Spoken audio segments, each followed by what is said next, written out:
Hello, Representative Candy Smith. After a tension-filled election and a new president-elect preparing for office, now is the perfect time to discuss a topic that Democrats and Republicans can all agree upon: paid parental leave. I am Nadine Mumford, a North Carolina resident, communications consultant, and Masters of Public Health student at Purdue University. I would like to work directly with you because of your leadership on the 2019 Human Resources Act, which provides all state employees 8 weeks of paid maternal leave and 4 weeks of paid paternal leave. Your impressive experience proposing and passing bills in support of parental leave is really why I'm seeking you out. I ask that you introduce a bill to the North Carolina State Legislature for a minimum of 16 weeks of paid parental leave for mothers and fathers alike, adoptions, and births alike. This legislation is needed in North Carolina for 3 reasons. 1, it will support the health and well-being of mothers. 2, it promotes infant and child health. And 3, it encourages the paternal uptake of parental leave, father involvement, and gender equality. The state providing paid parental leave after the birth of a child supports mothers.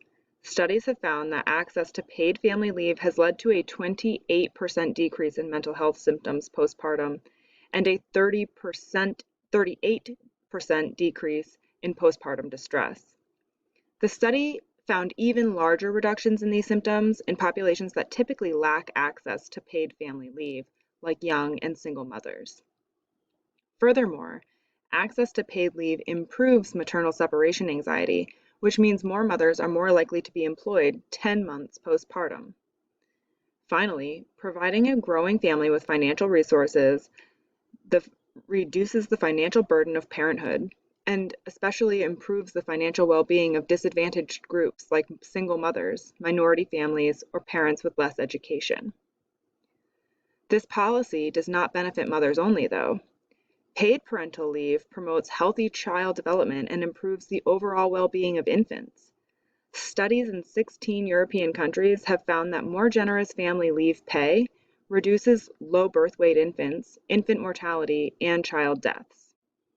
In fact, researchers have found that just 1 extra week of maternity leave correlates with a 3% reduction in infant mortality rates.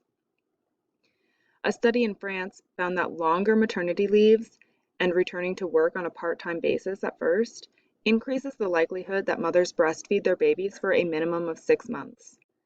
Breastfeeding for a minimum of 6 months has been led to many health benefits for the baby, including enhanced cognitive development, reductions in infant mortality and sudden infant death syndrome, and a decreased incidence or severity of disease, particularly diarrhea, lower respiratory infection, lymphoma, otitis media, and chronic digestive diseases. The implementation of FMLA and other unpaid parental leave programs failed to increase paternal uptake of family leave. Before California developed a paid parental leave policy, only 17% of men in California took their family leave at all. Within 1 year of the state mandating payment for family leave, that number nearly doubled to 30% of men taking their leave. Providing a paid family leave policy in North Carolina would increase father uptake of parental leave benefits. Fathers who take parental leave when an infant is born or adopted are also more likely to be involved with the infant caretaking responsibilities 9 months down the road.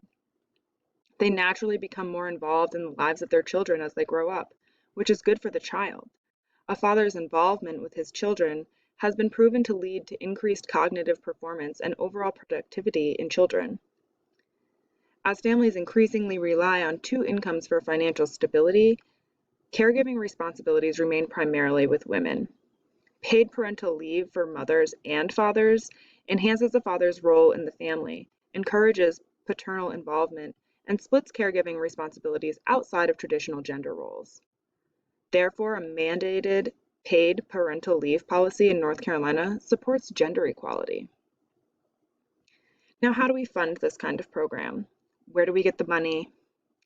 The majority of Americans agree that we want a paid family leave policy, but we cannot seem to agree on how to fund such a program. The policy requires an estimated $200 bump in annual taxes for the average American and/or a reallocation of the state's health budget.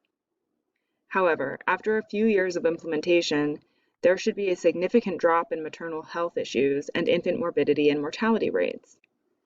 In America, preterm and low birth weight babies represent about 8% of annual births, but they account for 47% of the cost of all births.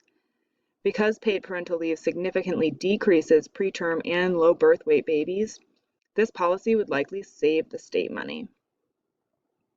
Another concern with paid parental leave policies is the harm to businesses and business productivity. However, according to the results from California's paid parental leave policies, the majority of California-based businesses are experiencing positive impacts on productivity, which can be attributed to employee satisfaction and retention. Less than 10% of businesses in California reported adverse effects on their productivity, turnover, or morale. In fact, one study even found that paid leave reduces reliance on public assistance. Women who return to work after taking paid leave are 40% less likely to receive public assistance in the year after giving birth, when compared to women who kept working and had no leave at all. America is the only industrialized country in the world that does not support family health with paid parental leave, despite the overwhelming majority of Americans who do support such policies. Other states, and even some American cities, are tired of waiting for the federal government. They are developing paid leave policies to support growing families. A paid leave policy in North Carolina would support maternal well-being, infant and child health, and paternal leave uptake and family involvement. The research has proven that the benefits of paid leave far outweigh the costs. So it is with great hope and sincerity that I ask you to propose a paid 16-week parental leave program to North Carolina State Legislature. I would love to set up a meeting with you at your convenience to discuss the details and next steps of this process. Thank you for your time and consideration.